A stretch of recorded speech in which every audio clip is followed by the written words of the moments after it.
Depuis la nuit du 22 au 23 octobre, pendant laquelle Justine Vérac, 20 ans a disparu en sortant de boîte de nuit, la vie s'est arrêtée dans le petit village de Tauriac, dans le Lot, où la jeune femme vivait non loin de sa famille.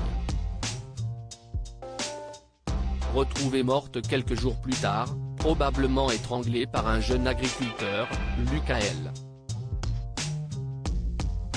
qui a reconnu partiellement les faits. Celle qui était maman d'un petit gabin, 2 ans, a finalement été inhumée ce vendredi 4 novembre, devant une foule immense. Près de 350 personnes s'étaient en effet déplacées pour mettre un mot, une fleur, sur le cercueil de la jeune femme, témoigner de leurs condoléances à la famille, abattue par le chagrin, ou simplement se rappeler de quelques souvenirs en commun. Et parmi les nombreuses personnes de l'assistance, un peu en retrait de la famille, se trouvait Alexandre, le père du fils de Justine, le petit Gabin, à peine âgé de 2 ans et demi.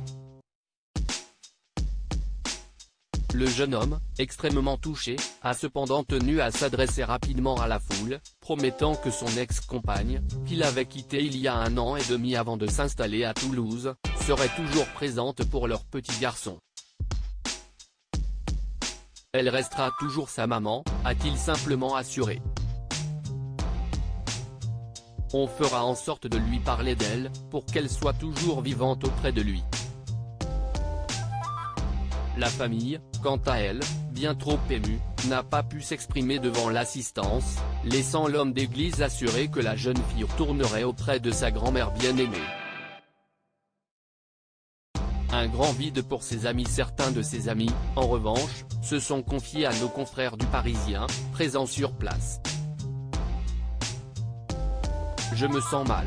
Si est maintenant qu'on se rend compte qu'elle n'est plus là, a raconté l'une de ses proches qui était également dans la boîte de nuit ce soir-là. Une amie bien trop touchée par les événements, et qui est d'ailleurs partie avant la fin de la cérémonie.